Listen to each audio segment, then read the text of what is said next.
Yo, yo, yo. Welcome to Bucco Brew, powered by Defair Coffee and Tea. I'm your host, Anthony DiNardo. With me, we have the Jim Rosati. He is back in the house. Jim, how you doing, my guy? I'm doing good. It was a nice trip. It was a nice That's trip. good. Yeah. I have to say the Pirates did not get swept. They You didn't know what? win the series, but they didn't get swept. They got swept in Baltimore. True. But they didn't get swept in Washington. So half true. You were in how many games in Baltimore? Just one, though, right? I was in 2 games in Baltimore. Oh. 2 games in Washington. Okay, then yeah, that's all on you. Yeah. I did get to see one win. I was going to give you some grace. I did finally get to see one win. It was a heck of a game, too. It was. That was a good game. The win was nice. Bubba Chandler shoved, just absolutely shoved. And you know what? I'll say this, like all 4 games were interesting. Like they were competitive. They were competitive ball games, which is good. But yeah, they ended up on the losing side of 3 of those. I've been to 14 road games. No, 13 road games this year, and they're 2-11. Or maybe it's 13 games and they're 2-11. Maybe it's 14 and they're 2-12. One of the two. They have 2 wins in a lot of games. Jim, that's just awful. And you cannot tell me the Rosati curse doesn't exist. You know what? No, it doesn't. It doesn't exist. The team's just that bad. Have you looked at? I was yesterday's game when they lost. It took their road record on the year to 23-52. Yeah, because you've attended 14 of them. 29 games under 500 on the road. 23-52. That's a 307 winning percentage. That's for the season. If they were to just play a full season of road games, that's a 50-112 win. That's a 50-112 record pace. 2-11. I think it's 2-12 or now. 12, Jim. Yeah. The Rosati curse doesn't exist. Man, I don't know what it is about. I mean, at home they're 42-33. Yeah, because you've attended what, 1 game at home? 2 home games. 2? And they're 1-1. 2 games at home, and then on the road, yeah, they can't win. They can't win. No, but we all can win, Jim. We all can win because Defair is a family and employee-owned and operated business.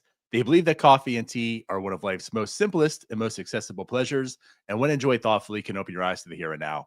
They have 5 locations across the city of Pittsburgh, including their flagship in the heart of Pittsburgh Historic Strip District. Don't forget to stop by Defair's new location downtown on Penn Avenue, right across from the Benham. Grab a cup and fuel up your walk to PNC Park. Mobile ordering is available. Check out their Instagram for more details. Of course, that is defair.coffee. And Jim, other than losing baseball games, what can you tell our folks here that they can do to save 30% off? Yeah, they can go to defair.coffee. Defair.coffee. Use promo code NS930. NS930. And you'll get 30% off your first online order at Defair. So whether you're buying 1 bag of coffee or 100 bags of coffee, you can get 30% off. There it is. Jim, I feel like you owe the entire Pirates organization about 100 bags of coffee. I don't owe them anything. They owe me. Honestly, they owe me a lot. Travis, get on it. You all of us coffee. We'll save you 30% in doing so. They owe a lot of us coffee. And I'll say this too, like great Pirates contingencies in both cities, Baltimore and Washington. Very well represented by Pirates fans. So if you made the trip to, or if you're local, if you made the trip, or if you're local to that area, You showed out, and it was just one of those things where it's like, man, like we really like the one thing I guess Ben Cherington is right about is how the fans deserve better. The fans Nailed it. deserve better than this. That's for sure. Yeah. Well, either way, like I said, the one game that they won was a good game. Bubba Chandler just shoved. Again, you were there personally. We all saw it on TV. The guy just looked nasty. I know Doug and I were on a post-game show when he blew up against Milwaukee. Wasn't pretty. I said I enjoyed it because I felt that would be a good learning experience for him. Let's see how he overcomes it, right? Like what matters is now going forward. And I mean, he couldn't have that much of a better start going forward. The guy was perfect through 5. Yeah, he was on. He was throwing strikes. He was getting swings and misses. I think he had 18 whiffs on the day. Yeah, man, he was really, really good. We were sitting there. I was actually at that game with some of our friends from the Discord, Crab and OG. They were at the game there with me and my wife and my father-in-law. I was a little worried about introducing my family to Crab.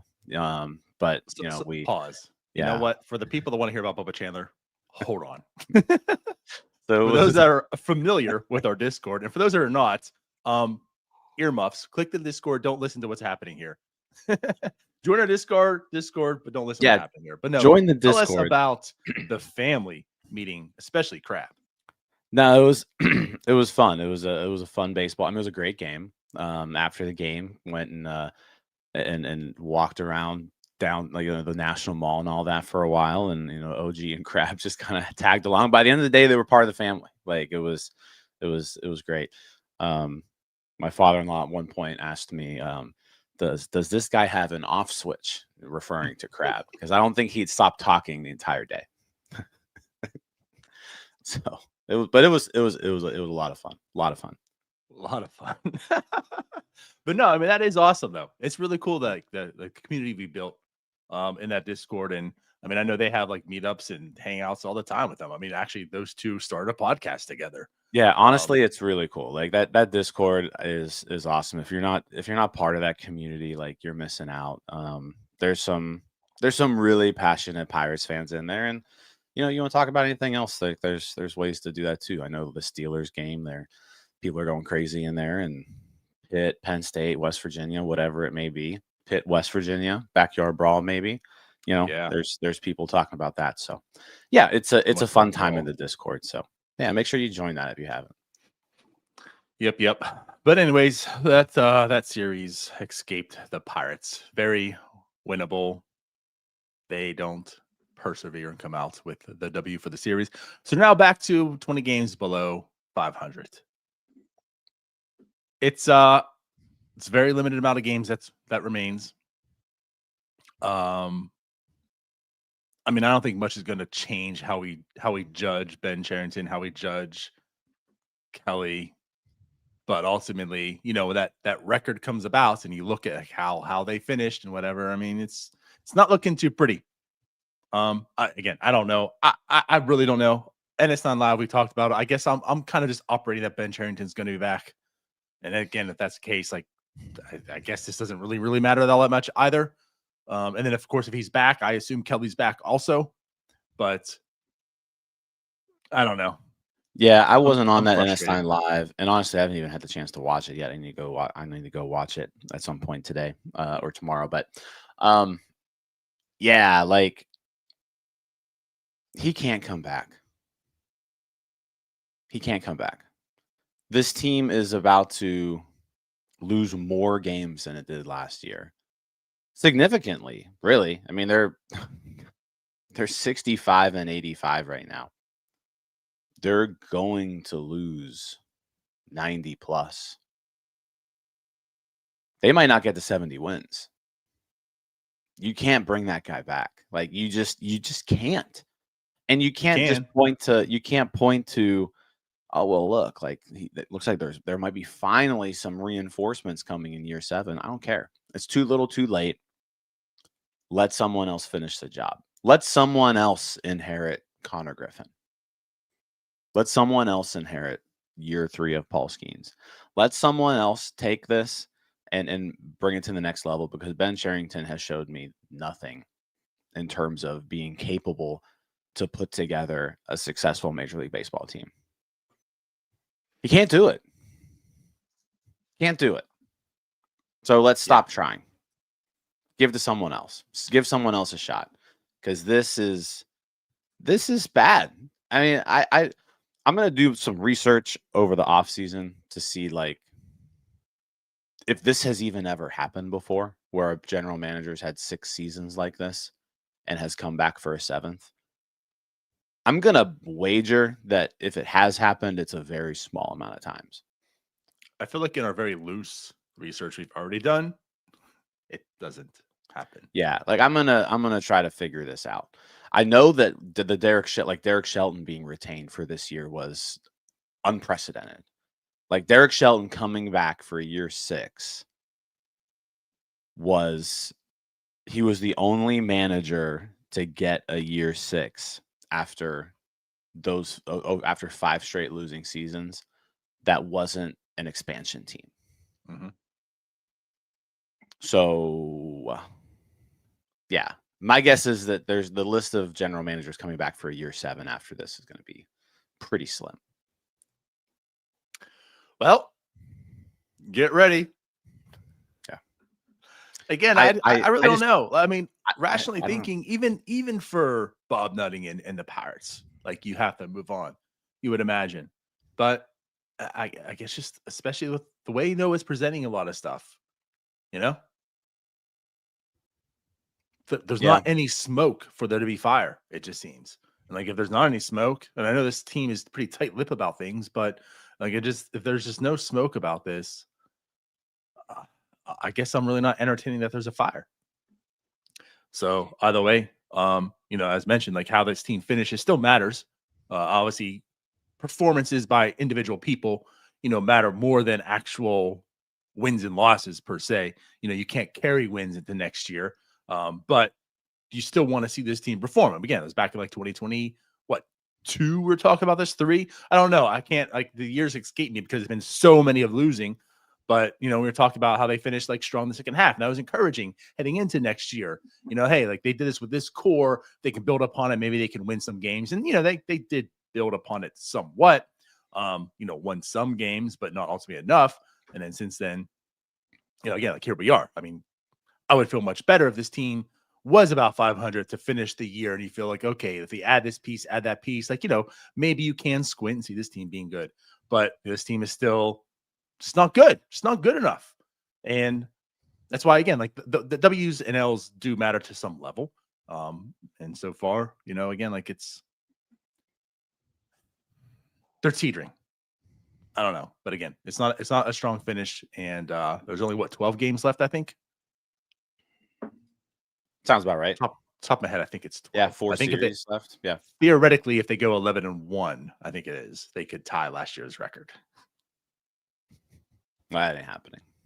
Because guess what? I'm going to a couple games in Cincinnati. Well, yeah. Actually, so which games are you going to? I don't know. The night games. No, my bad. I didn't hear which series. The Cincinnati series. Cincy, gotcha. Great. Yeah, because I'm a sicko apparently, and I'm like, the season's about to be over. I need to see the Pirates 2 more times before the end of the year. I know, right? And like this wasn't even work related. That's what got me too. I just assumed, I was like, oh, so you're gonna be like the Washington, Baltimore area for work. It's like, no, this is a vacation. Oh, no. This was like a vacation. Yeah. It's like, oh, Jim spent his actual money to go see this. Yeah. No, look, I mean, I don't know if everybody knows, but I'm trying to do the whole, 30 MLB parks thing. Yeah, right. Like, I feel like that's something I'd like to check off. So Nationals Park was one that I hadn't been to. So it was a chance to go to Camden Yards again and then go to Nationals Park. So I've now been to 24 ballparks. So Nice. National Parks checked off there. So yeah, that was the reason for the trip. Yeah. Well, do we want to pivot, maybe get away from the major league? Do we want to talk about the future? That's always positive. That's always fun. The future is a lot more fun to talk about than the present, because the future, although it will probably still be bad. It might not be. Whereas the present is bad. Hope. There's a little bit of hope. It's a little bit of hope. Maybe a little bit of hope. I'll tell you one thing, though, Jim. The future, hopefully, will be good, right? Hopefully, will be good.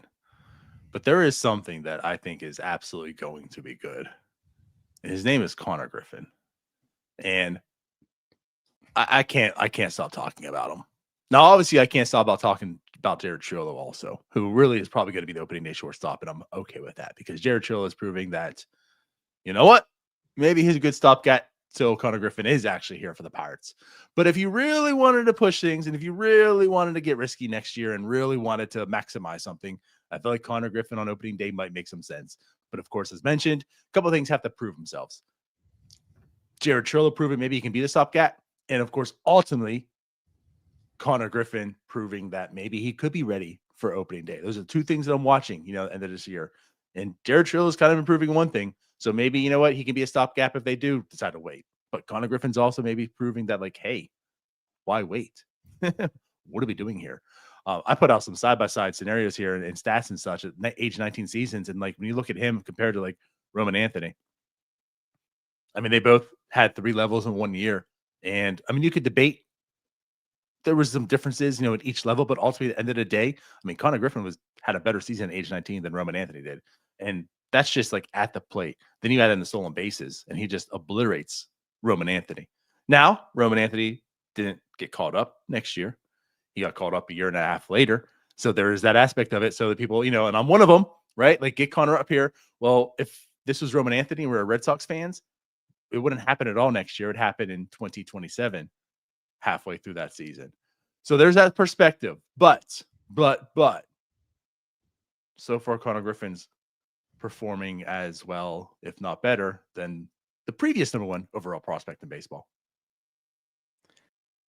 Yeah, I mean, it's an interesting comparison because, Roman Anthony graduated to make way for Konnor Griffin to be the number 1 prospect. And Roman Anthony is having quite a stellar start to his major league career. So if you were hoping for someone to kind of follow a similar path, I don't think you can ask for much more than Roman Anthony rookie season production out of any rookie.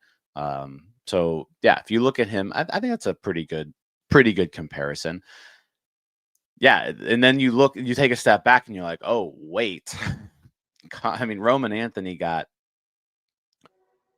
429 plate appearances in AAA. Yeah. He got 410 plate appearances in AA. So, like, Roman Anthony got a lot more playing time, a lot more days at those levels than he sped through the lower levels, just like Griffin did. But then he took some time in the upper levels, and it's not like he wasn't crushing the ball. Like, he was just kind of chilling there, crushing the ball, which is why he was the number 1 prospect in baseball when he got called up. I know a lot of Red Sox fans were pounding the door for him to come up earlier. And I think the situations are obviously a little different. The two teams are in different situations, right? Like the Red Sox, we talk about how they've got this loaded outfield because they were a team that were throwing out as trade partners. Well, hey, the Red Sox got all these outfielders. Mm-hmm. They've got Roman Anthony ready to come up. Let's make a trade with the Red Sox. It makes sense. So they were in a different situation where it was like, okay, yeah, it looks like Roman Anthony's probably major league ready, but it's like, where do we put him? Like, we've got a pretty good lineup right now. Eventually they found a place for him, but there was no, like, we need to get Roman Anthony here, right? The Pirates, on the other hand, there's no one blocking Konnor Griffin. Nobody. Like, if Konnor Griffin's ready to go, Konnor Griffin needs to be in the majors, because it's not like there's anyone else where it's like, oh, well, how can we call up Konnor Griffin? We got Liover Peguero up here. Like, that's not a thing that exists. Outside of Jared Triolo, obviously. Right. obviously. Right. Obviously. But yeah, no, like, whereas Roman Anthony, I think other factors dictated his promotion. Like Konnor Griffin's promotion is entirely going to be dictated, or at least should be dictated by when Konnor Griffin is ready. Right. And I'm with you there. I mean, again, like I do like that perspective. I mean, even for myself, obviously, because I am pushing and I still am pushing. It's not really going to change who I am and such. But I mean, this is the Red Sox. The Red Sox aren't, maybe for a big market team, you could argue they're cheap, Mookie Betts, but they're not cheap. You know what I Never. mean? Like, I mean, this is, I mean, they offered him a huge, the extension and such, but like the Red Sox, they typically operate in good faith. And even for the Red Sox, like you said, I mean, he was down there for quite a long time. So if the Red Sox are doing that, how can you argue with the Pirates? In that aspect. I mean, we want to say the Pirates are this. Well, no MLB organization would do that. It's like, well, here's the Red Sox. Roman Anthony was down there a year and a half later.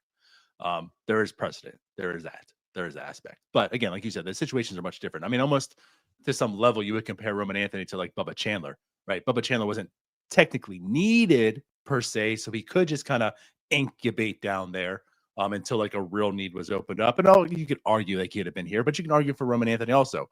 But would he be better than Andrew Heaney, April, May version of Andrew Heaney? Like, probably not. So, there was, of course, reasons you could say to keep him down there. But yeah, for Konnor Griffin, there's absolutely nothing. And that's why I say, like, he's doing a lot right now to prove that. I mean, maybe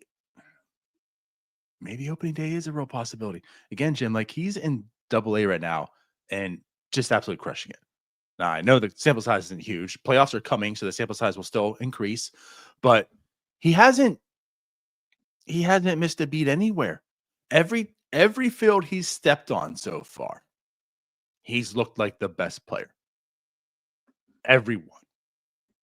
And I just don't know how to take that. Again, like I'll put it this way also, in like a normal situation, I would be probably perfectly okay with like letting him sit down there as well. But like next year is tricky. I mean, the situation the Pirates are in is kind of tricky. And again, I'm talking a lot of like risk reward stuff in here. And I think the risk weighs everything. I mean, like Konnor Griffin's kind of proving there's a chance, and I almost just want to give him that chance because again, Konnor Griffin being a dude next year makes this situation a whole lot easier to solve than him not, or him being a dude and waiting, halfway or later. So I don't know. Like I said, it's something I've been entertaining, and he hasn't been proving any reason why you can't entertain it yet.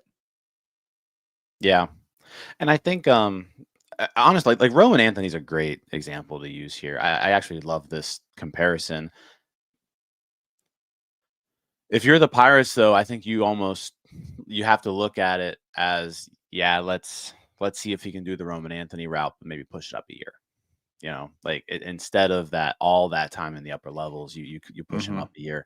And even like the contract Roman Anthony signed is sort of like a really good blueprint for what a Konnor Griffin extension could look like. Because the one thing you don't want to do is like John says here in the comments. John says, I think KG should be ready by August 2026. You bring him up earlier. Rookie of the year is a chance, and you risk losing a year. This team's been terrible now for seven seasons. Problem. Like, that's not the problem that I want to worry about. The problem I want to worry about is how do we get better at the major league level as fast as possible? And if Konnor Griffin, sorry, Kevin's his dad. If Konnor Griffin, Kevin could probably play on this team next year as well. Yeah, Kevin probably could too. If Konnor Griffin have a Griffey situation, if Konnor Griffin can help the team, then Konnor Griffin needs to be on the team. Like if he's showing that he's ready, like you can't. He's not a guy where you're like, you know what, Konnor, you obviously look like you're ready, but can't call you up too soon, or you're going to win Rookie of the Year, and we're going to lose a year of eligibility, and we're going to lose a year of control on you. This is something that I want this off the table. I want that off the table. So like Roman Anthony's a great example where it's like, okay, he got called up, performed very well, And the Red Sox were like, all right, let's lock this guy up. 8 years, $130 million with a club option for for a ninth year. That's the blueprint, really. If you want to talk about it, if Konnor Griffin shows he's ready to be called up in May, you call him up in May, and if he's lighting the world on fire, you're like, all right, Konnor Griffin, let's guarantee that you're making $130+ million in your 20s. Like, let's just do it. That way it takes all that off the table. You don't have to worry about it anymore. The Pirates can certainly do a deal like that. And even if Konnor Griffin underperforms, like, he's so athletic, and like I want to be careful here, because like you look at some other players on this Pirates team, O'Neal Cruz, for example, and you see all the tools, right? They're very loud tools. And it's like, well, if they would have given O'Neal Cruz an 8-year, $130 million deal, I don't know how it would be looking right now. But like, the fact that Konnor Griffin can play a good shortstop is also a huge thing. Like, unless he's terrible, like, he's going to be serviceable in the majors at this. Like, I have no doubt in my mind that Konnor Griffin's floor is quite high right now. It seems quite high. Like, we're talking about a 2-WAR player at minimum if he stinks. Like, that's kind of what I'm looking at here. Right. Give him that deal. Like, and I think that's a deal he would look at and say, I mean, this is, every other prospect similar to him has entertained deals like this. And it's kind of been the norm now around baseball. Like, these mega prospects are making the majors and signing these deals early. So I think it'd be something he would be open to. I think it would make sense for the Pirates to do it. And that's certainly a deal we can make. So yeah, Roman Anthony's a good comp there. Let's just bump up the timetable a year and just go. And if he shows he's ready opening day, then he's ready opening day. If he shows that, hey, you know what, there's maybe a couple of things he still needs to work on, then let him work on it, but make it fast. Like, I'm not. Before, I was kind of warning everybody, like, be prepared for a long upper levels thing, like, because that's kind of how things have happened in the past. But that was before we saw 20 games in AA, where he looks better than he did in Greensboro, and he's that's what I was gonna say. Environment. Right. Like, that's all the thing. Like, it's not even like he's holding his own. Right. It's not as if, like, the test is going from Greensboro to Altoona. Like, that's the test. And it's not as if he went there and was like, okay, well, he's still performing. You know, like, he's not struggling. Like, he's still performing. Maybe, like, no, he's gone to Altoona and he's kicked it up a notch. You know, I put the stats out there before. Of course, those are dated right now. But as far as weighted runs created plus, look in totality of, like, his performance, right? In single A ball, 156. Right. In Bradenton. Goes to Greensboro. He's performing there. Now he goes to Greensboro. 170. He improves. Like, he got better. Right. We like Bradenton. Like, hey, look at this kid. Like, look what Konnor Griffin's doing. Then he goes to Altoona. Then he goes to Greensboro, and he performs even better. Right. Goes from 156 to 170 rated runs created plus. Yeah. But hey, like, that's also Greensboro. Like, we understood that as well too. Now, obviously, like, it's not just because he's hitting home runs and, like, the average dropped and, you know, everything else. Like, he's performing still. But now let's go to Altoona. Let's make that jump. Let's get out of the Greensboro environment. And he goes from a 170 to a 178 weighted runs created plus. I mean, as a matter of fact, Jim, he's slugging higher in Altoona than he was in Greensboro. So this isn't where it's like, okay, you know, he's holding his own in Altoona. He's still the best person on the field. He's kicking it up every time he gets promoted. He's performing even better. That also just tells me, if he's doing that from those levels, then clearly going from AA to MLB, he'll probably hitting like a 200 weighted runs created plus, right? I mean, that's kind of the trajectory he's on, Jim, right? Yeah, why not? Right? You figured AAA is probably like a 185-ish. So, MLB is probably going to have like close to a 200 weighted runs created plus.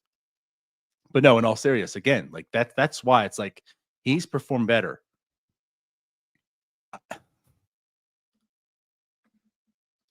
It's crazy. It's the best.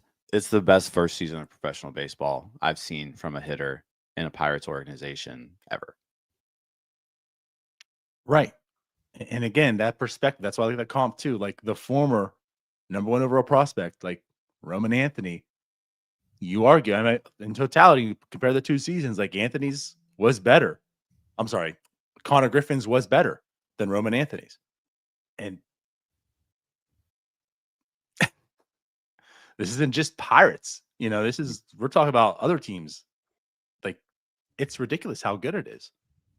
So going back to, next year and such, like you mentioned, you bring up the May thing, and it's just like, if we're entertaining May, why risk, even if you lock him up for the contract, like you can get a draft pick from him being on the opening day roster and winning rookie of the year. Like, go for it. Go for it. If Konnor Griffin represents the best possible way for you to win next year, him on the team, right? Why not start it from day one and entertain the possibility of getting a draft pick compensation out of it that just makes your future even, easier. Like, why wait till May? Again, if he's struggling mightily, then you can send him back down. But if your thought is bringing him up in May, why not just get a little riskier? Yeah, like I said, I'm to the point now where I'm getting very, very close to thinking that. And as I said, there's going to be another offseason I of was Konnor going to say, Griffin. having a whole offseason ahead of you will give you a lot of time to think. You know what happens? You have a lot of time to think. There's a lot of time to think about it, but there's also a lot of time. There's also a lot of time. Like, this kid has obviously shown that he's got really good makeup. Like, he's going to work this offseason to only get better. If he shows up to spring training and he's the best shortstop in the organization, well, it's going to be really tough. It's going to be really tough. He is going to show up to spring training and be the best. And that's the thing. Like, I think that's going to be the case. Like, I think he's going to show up to spring training and be the best shortstop in the organization. So then you've got to weigh, okay, yes, he's the best shortstop in the organization, but is he ready for the majors? Like, there's a difference. There is a difference there. Like, you could have said, like, I think Paul Skeens was a top 5 pitcher in the Pirates organization at the start of last year, but I also didn't think it made sense to start Paul Skeens on the major league roster last year. Like, I think they handled the Skeens situation perfectly last year. It looks like it backfired on them because they lost the year of control and all that. But, like, whatever they did with Skeens last year, it's clearly worked for his development. Like, he has blossomed into the best pitcher of all time. So, like, I'm not going to say that they did anything wrong there. Griffin's going to be just as interesting of a case because, like, it's 21 games in AA, 0 games in AAA. As I said, we're going to have a lot of time to talk about it this offseason. It's going to probably be like the main story in spring training, would be my guess, is like Konnor Griffin's probably going to be the spring training opening day shortstop. Or maybe, I don't know, but that's going to be a huge storyline in Bradenton, is like, how much of a chance does this kid have to make the major league team? I agree.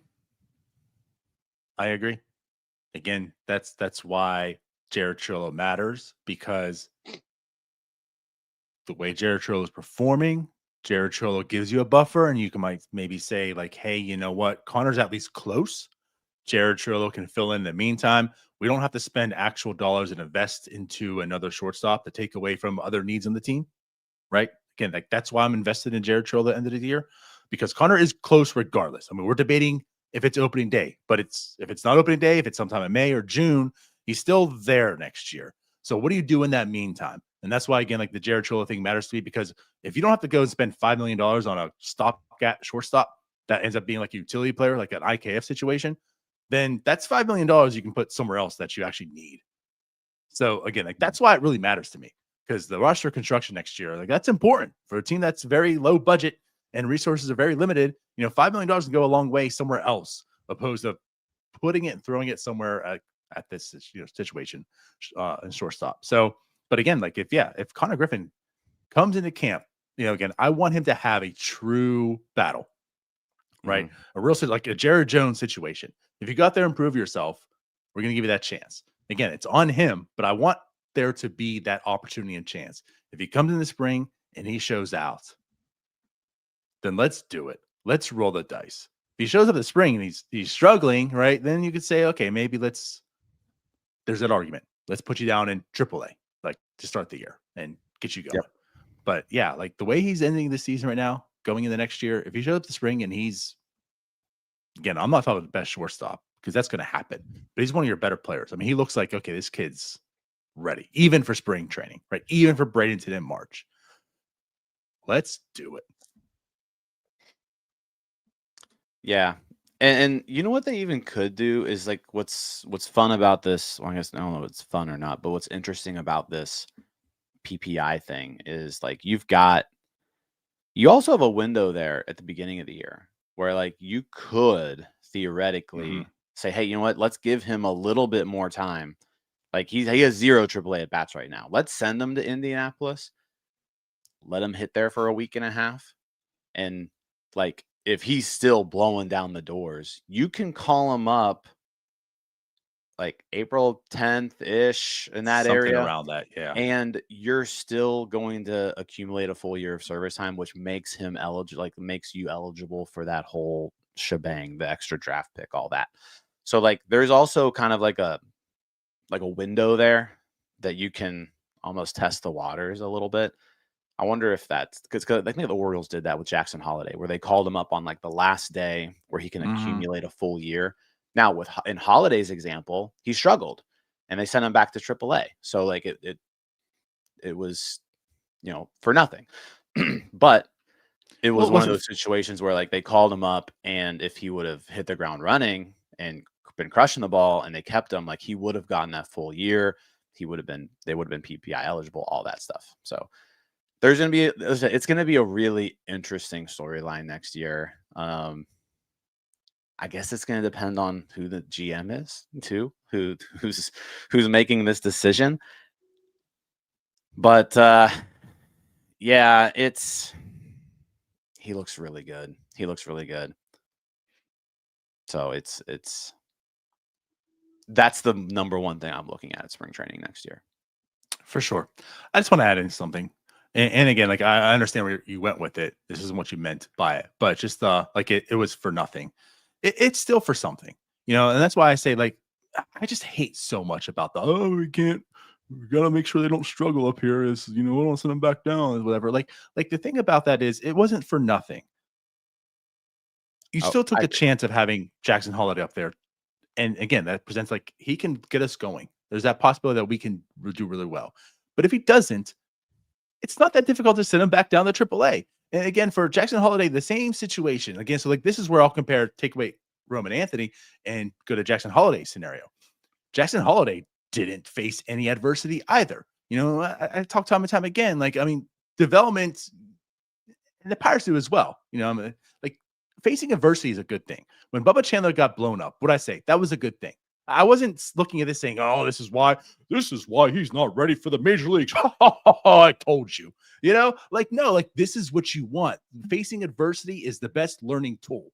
And if you're not facing it in the minor leagues, maybe you need to face it in the major leagues. So like, if he comes up next year on opening day and he struggles, for all the people who are like, oh, I told you he shouldn't have been on opening day. He should have been down AAA. Like, you know what? Maybe that's what he needed, because it wouldn't matter if he was in AAA for a week, 2 months, a whole year. He's not facing what he needs to learn to improve at the major league level, a la O'Neal Cruz, though it's not really happening. But right, like O'Neal Cruz wasn't facing those low and away sliders in AAA. Like he wasn't facing that major league hitting or pitching, I should say, to improve what he needs to improve on to be a successful major leaguer. He needed to see that in the major leagues because that's where he's going to see that type of pitch. That's where he's going to see those type of pitchers to do that with, to learn from. So again, like calling guys up and having them struggle is not the worst thing in the world. That's what a lot of times they need to see because they're not seeing it in the minors with inferior competition. So again, that's all for nothing. And again, I know that's the way you're going with it, but like this for the crowd that's always going to toot their horn and say, I told you I was right because this guy struggled. Every freaking prospect struggles. But how do you as a person improve your inefficiencies if you don't face the things that make you inefficient? That's where you learn from it. So again, that's why I want this risk. Go ahead and do it. And if he struggles, it was still a learning tool because he was probably going to struggle whether he was there on March 27th or if he was there on June 1st. The difference is he saw it on March 27th and now he's prepared because he learned from it for June 1st instead of seeing it on June 1st and learning from it and being ready on September 1st. Yeah, I get that. There are things to learn from failure. And I know you do. That's what I said. This wasn't me coming at you. Yeah. And I mean, you look at Jackson Holiday too. Like, I mean, struggled, and now he's up, and he's a 21-year-old, very much holding his own in the majors. So, maybe that stint of failure sent him back to AAA, and he was like, okay, so these are the things that I need to work on to be major league ready the next time I'm up there. No, I agree with you there. I'll say that I don't necessarily want people to fail. Like, it's better to just never fail and succeed all the time, a la sure, Paul but Skeens, right? Like, but not everyone's not everyone's going to do that. So like even Roman Anthony didn't come up here and just start taking off. I mean, Roman Anthony took a few weeks to sort of get going. Yeah. But then he really got going. That could be Konnor Griffin. Could be. Yeah. But even again, like you see those struggles early, it's don't start tooting your horn. When Bubba Chandler comes up here and he gets blown up by the Brewers, like don't start tooting your horn. A lot of guys need that. It's it's gonna be interesting because the Red Sox obviously were very slow and meticulous with Anthony. The Orioles were very aggressive with Holiday. The Holiday trajectory would line up with Griffin's if we see that aggressive push to start next season. Like Holiday debuted in his second full season, which is what next year will be for Griffin. So Holiday debuted April 10th of his second full season. Do we see that with Griffin? Maybe. Like I said, Holiday came up and he struggled and he got sent back down. Anthony marinated a lot at the minor at those upper levels, came up, struggled for a little bit, but then quickly turned it around. So yeah, like I said, there's two ways they can go here. I gotta imagine they're going to be closer to the Jackson Holiday trajectory than they will be to the Roman Anthony trajectory. And that's more so because of there's no one blocking. There's nobody blocking Konnor Griffin. So yeah, when he shows that there's nothing else really to do for in the minors, it's going to be big league time. If I had to go ahead and just wager what's going to happen next year, I'm going to say that that's what's going to happen is the Jackson Holiday situation where he's going to show in spring training that he's ready. They're going to send him down. And then like the day before like that cutoff is, they're going to call him up. There's going to be like an early April call up. Which either way, I would also be fine with that. Yeah. Yeah, I'd be fine with that. My thing is give the kid the opportunity to get the bonus if he's still eligible for it. And then give yourself the opportunity to get a draft pick out of it. And give yourself the opportunity to have the best shortstop in your organization play shortstop. Yeah, give yourself the opportunity to win baseball games. Yeah. All right. Let's move on.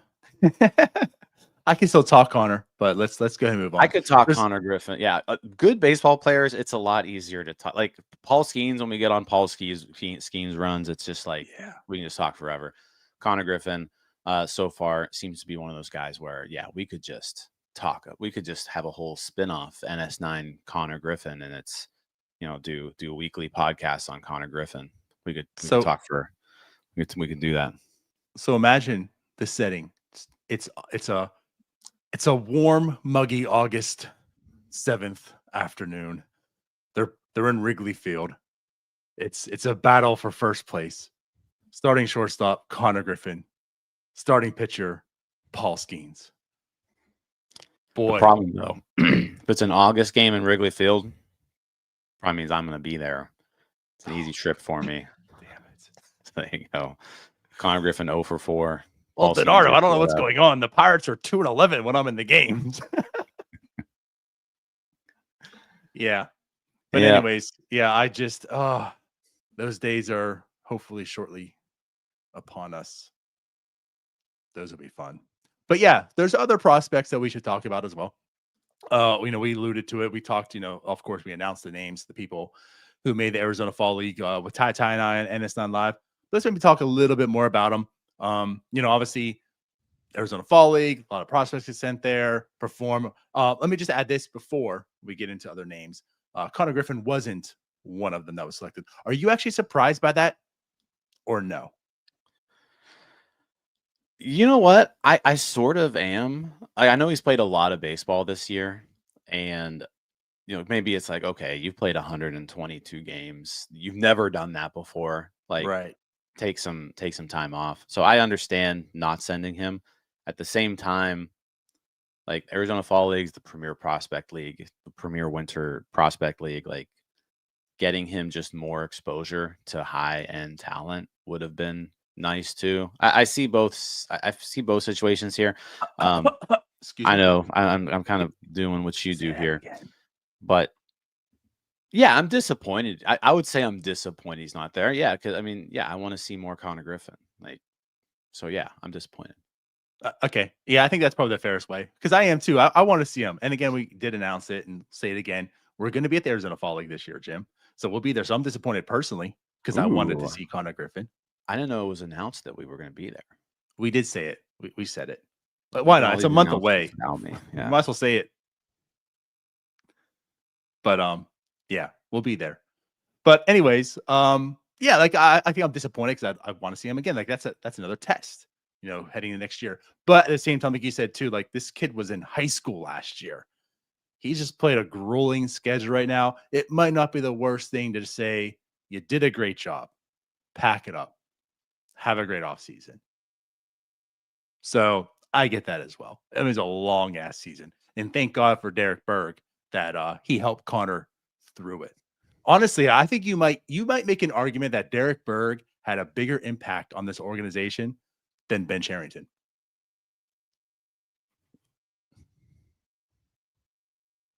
How's that? I guess you could argue that. Ben Cherington has made a pretty big impact on this organization. Oh, I'm sorry. Okay. And I'm at a positive impact, a greater positive impact on this organization. Ben has made a pretty big negative impact on this organization. So you're gonna have to be real positive to swing it in the other direction. Right. But yeah, let's move on. I also find it funny how we said let's move on from Konnor Griffin. Let's talk about other prospects, and we just use that to talk more about Konnor Griffin. So so the prospects that are heading to the AFL, pitchers Derek Diamond, Joshua Loscorn, Dominic Parachi, Carlson Reed, and Jaden Woods. As far as hitters, I think this is a more intriguing one. A lot of people recognize these names a little more. Tony Blanco Jr., as Merlin Valdez, and Will Taylor. So those are guys that are heading on over there. So yeah, what do you want to talk about these guys here? Yeah, let's talk about the hitters. I feel like the hitters Merlin, I feel like the hitters are certainly the more interesting group here. All three of them missed some time this year. Valdez didn't miss a ton of time, but he did have, a little bit of time off there. Yeah, they're I guess there's like I'm not super high on Will Taylor. I think he's very toolsy. He kind of strikes me as a guy who's going to be on like that, like a Sammy Siani type mold, where like he'll be in the organization for a few years. He'll get his playing time. He'll get his at bats, but like I don't know if he's ever going to be someone that you look at as like, yeah, this guy's going to be a major leaguer. I think if all things go right with Will Taylor, you're looking at a fourth outfielder type guy. I guess if there's like I said, kind of comparing to Siani, like the defense is there, the speed is there, the athleticism is there. He has had pretty good numbers where he's played at so far in terms of like the lower levels, and so. But that's also to be expected. Like he played ACC baseball. He's coming from Clemson. Like he's coming from a big time university. You should be able to hit the ball in A ball and high A ball, right? It's in what are you going to do once you get to double A? So like Will Taylor, someone who, they're going to give him some playing time. He was injured quite a bit this year, and just kind of see what they got there. But I kind of see him in that Sammy Siani type mold, where if all goes well, he'll be a fourth outfielder. Mm-hmm. The two really interesting names here are Tony Blanco Jr. and is Merlin Valdez. Blanco Jr. is interesting in that like he's like this is an aggressive assignment for him. Yeah, I was shocked. More shocked about him being on the roster than Konnor being left out. I would say, yeah, I would agree with you there. I mean, he is 20, so he did kind of spend some time, but also like injuries, like a lot of injuries that kind of have held him back. And I mean, he's still just 20 years old, but you look at some other 20-year-olds and they're in high A but he but again, missed some time this year. He only played 30 minor league games this season, but he hit 8 homers in those 30 games. So it's going to be interesting to see him play in the Arizona Fall League. His issue has always been the swing and miss stuff. He cut down on it a little bit this year, but it was still very much there. The big thing to watch here is going to be that strikeout rate, because he is going to be facing more advanced pitchers. Now, the Arizona Fall League isn't necessarily known for like big time pitching prospects. I feel like a lot of times the Arizona Fall League is where you send sort of your big relief prospects, actually. Yeah. Like your relief pitching prospects are there, or if you've got guys who miss some time, but they're going to be much more like he's going to be facing guys with double A experience in Arizona. And that's a big step from where he's been. So I'm very curious to see what he looks like. Like it could be a disaster. Like he could go down there and have just a disaster of a season, a disaster of a fall. But if he's able to hold his own, it makes me a little bit more encouraged for him and his future. Yeah, like Blanco he's that prospect where, I mean, it's just so intriguing because the tools. Now, like when you look at it, I really don't see just him. One tool, the tool. Well, actually, yeah, the tool. A very loud tool. I guess that's kind of where I'm going here as well. Yeah. Like I don't really see him turning into a major leaguer. Like the whiff rate, the contact, the what he struggles in, he just struggles too much in that I don't really see it transitioning. But the dude hits the crap out of the baseball, and he does it as a 20-year-old. I mean, like, this isn't like what he's doing at his age is one of the better in major league. We point out, I mean, Anthony Murphy comes on here time and time again talking about him. Like he's doing stuff that major leaguers can't do.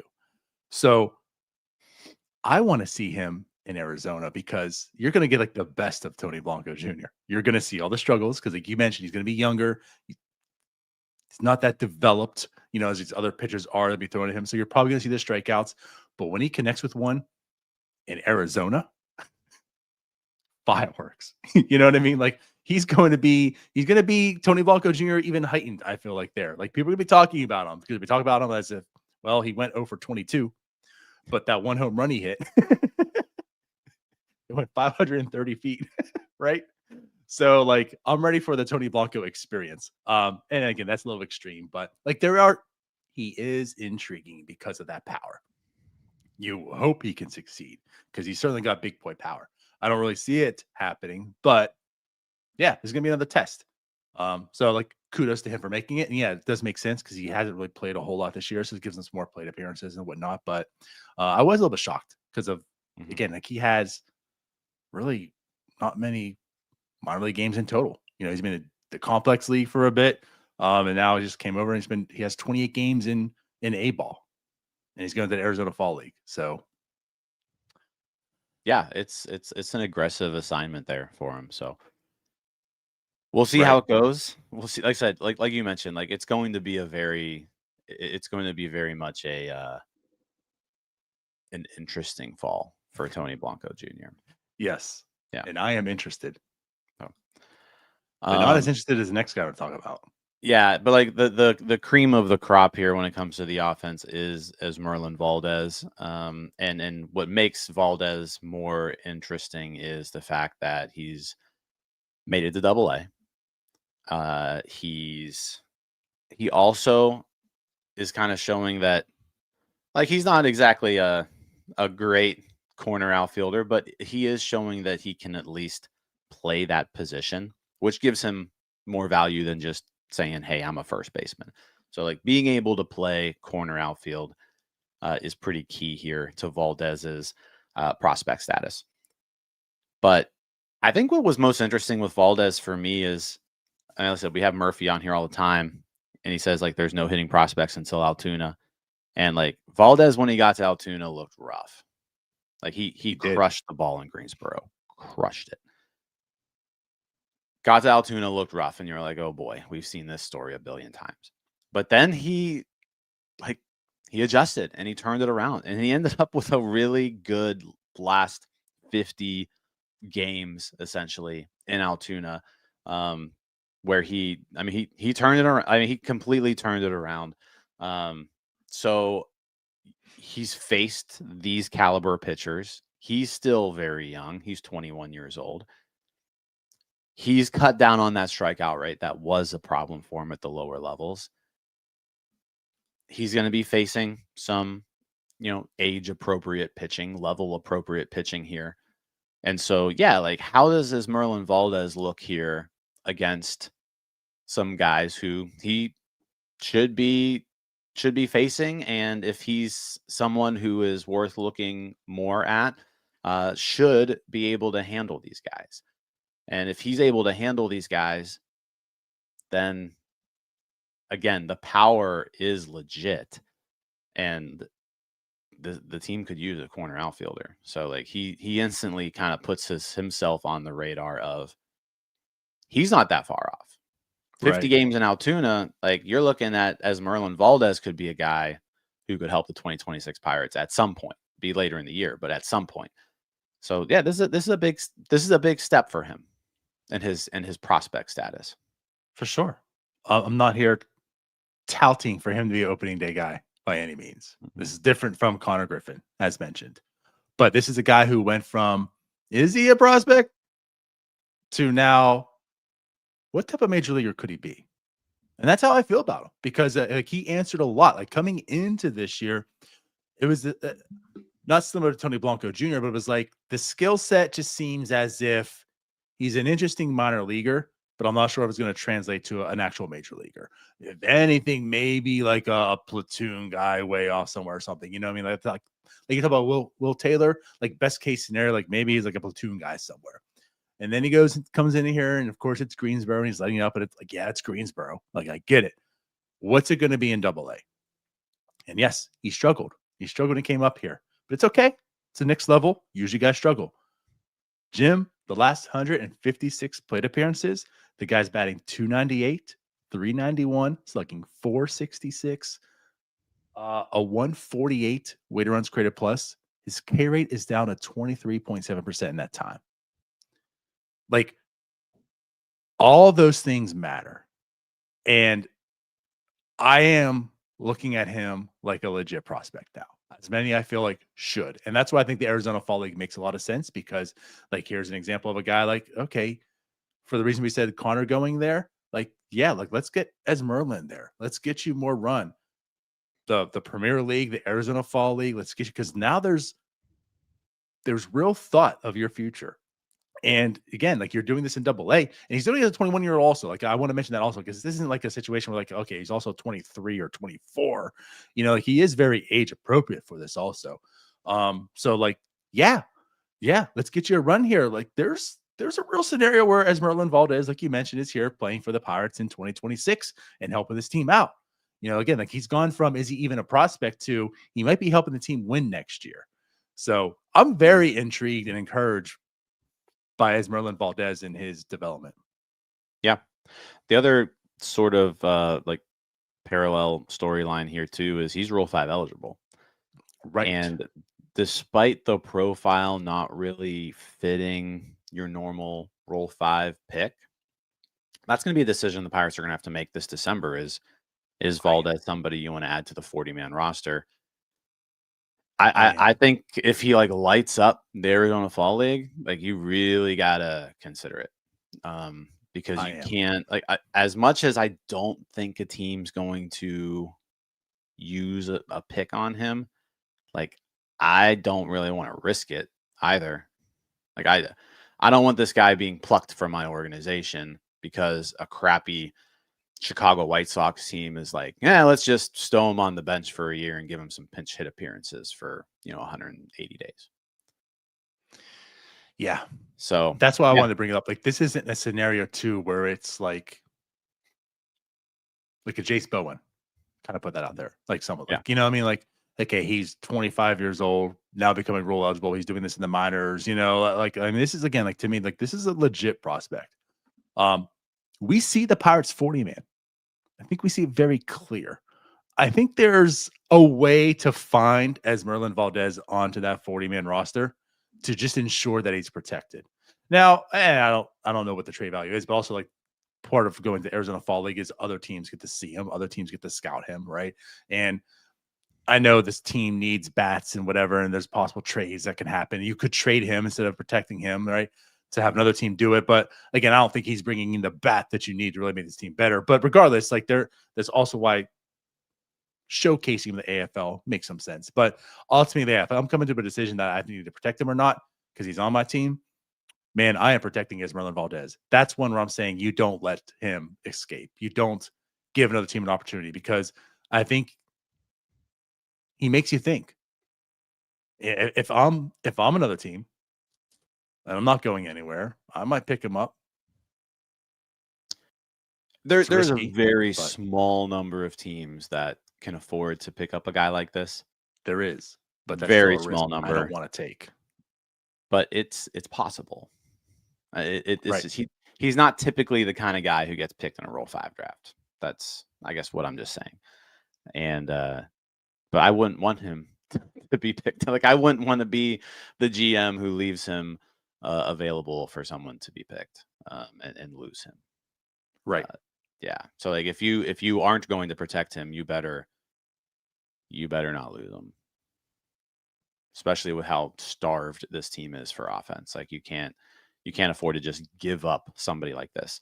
If you want to trade him for something useful that's proven at the major league level, sure, like go ahead. And maybe that's another reason, like you mentioned, to send him here is let's showcase this guy a bit. Maybe we can use him as a piece to acquire a major league bat this offseason. That's certainly in play here because, like you mentioned, like teams scout the minors. They know what's going on, but all 30 teams aren't scouting every minor league game. All 30 teams are at the Arizona Fall League scouting all of these guys. Yep. So he's going to have a lot of eyeballs on him. He's going to get a lot of exposure, and a lot of teams are going to be able to see who this guy really is. I'm excited for Esmeralda. I'm Esmeralda pilled. All right. Moving on to the pitchers. Yeah, pitching wise, certainly not as interesting of a group. It's mostly made up of guys who missed time this year. Carlson Reed is certainly the most interesting out of all of these guys. He's ranked 21st in Baseball America's top 30. He's ranked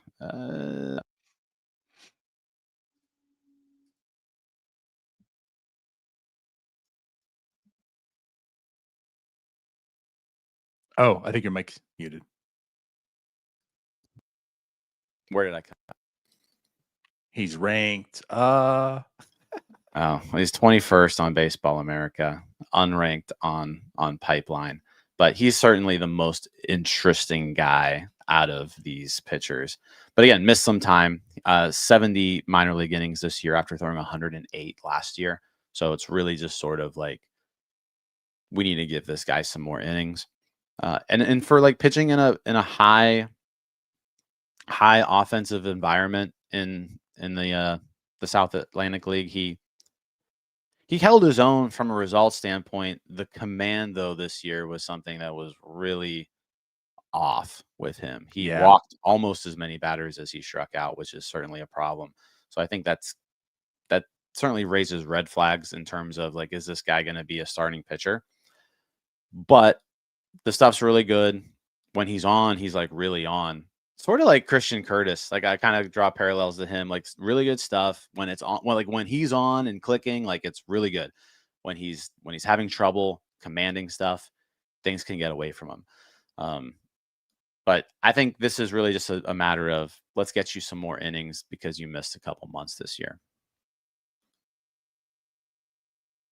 Yep.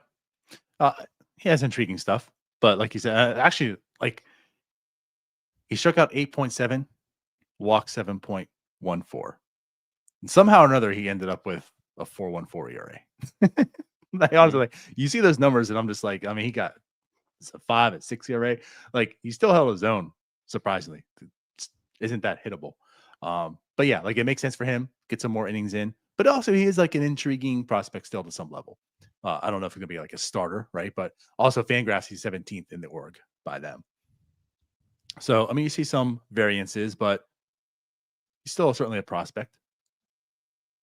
Yeah, he's a prospect, and he's got. Like I said, Pirates love their sliders, right?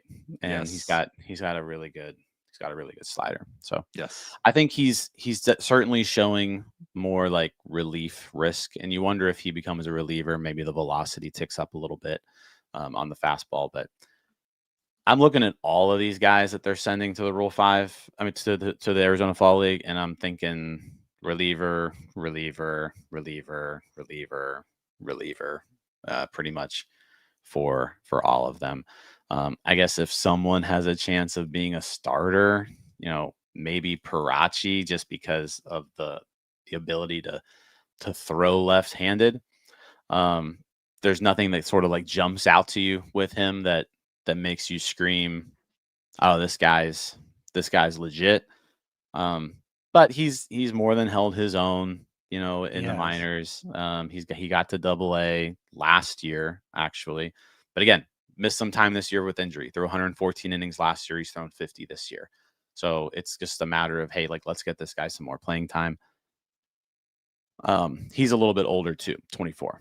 But yeah, I'm looking at all of these pitching prospects, and I don't think any of them necessarily will be major league starters. But yeah, I think all of them have possibilities of being relievers. Jaden Woods is a guy who I was pretty high on.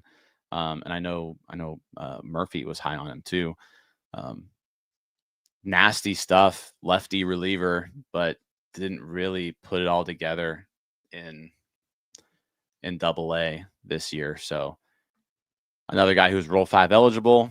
His profile does scream someone may pick up in the Rule 5 draft. Lefty reliever, decent stuff, kind of like a Jose Hernandez type guy, right? Yeah. And he spent all year in Double-A. Like he's there. He's on that doorstep. Yeah. Now, I don't think he's going to get picked in the Rule 5 draft, but like that's sort of the profile that teams look at is like, hey, right. Double-A lefty relievers who are the best of the bunch, right? So that Jaden Woods profile kind of fits that. Yep. But so there you have it. So the Arizona Fall League roster. Again, like you mentioned, certainly it's the hitters that you're more intrigued on. But absolutely, like when it comes to Tony Blanco Jr. and Esmeralyn Valdez, there's some intrigue there, especially Esmeralyn. And I'm excited. Yeah, I mean, it should be. Arizona Fall League is always fun. Anytime you can watch, baseball in October and November, it's It's better than no baseball, right? It is better than maybe. It depends. You can argue. It depends. I'm currently watching some baseball, and sometimes I feel like maybe no baseball is better. Yeah, no, good point. Yeah. So yeah, so there's that. So and like the roster is pretty cool as well. They can have the Arizona, Boston, Colorado, and the Angels prospects on their team. The Pirates will be the Salt River Rafters. So there's that. There we go. So yeah, and we'll be there. Yeah, I've never been to the Arizona Fall League. It's always been something I wanted to do. So yeah, we'll go down for a little bit and scope it out. See what it's like. Scope it out. Should be fun. I'm excited. So about a month away. We'll be there. So yeah, so there's our show. We're done. Jim and I beforehand said, so quick show, right? And it's an hour 11, as always. Yeah, let's get out of here. Let's get out. We'll be back with the post-game show. Tune in. We'll see you guys later. Bye-bye. See you guys. All right, that wraps up this episode of North Shore 9. Thanks so much for tuning in. Whether you're listening on the podcast or catching us on YouTube, if you enjoyed the show, please give this video a thumbs up and don't forget to hit that subscribe button if you haven't already. It really helps us grow. And if you're listening on the podcast, a quick review goes a long way in helping others find the show. Plus, be sure to tell a friend about us. There's always room for more here in the NS9 community. And for those looking to support us a little more, consider joining our Patreon, become an MVP member, and get exclusive perks while helping us continue to bring you more of the Pirates content you love. Thanks again for all your support, and let's go Bucks.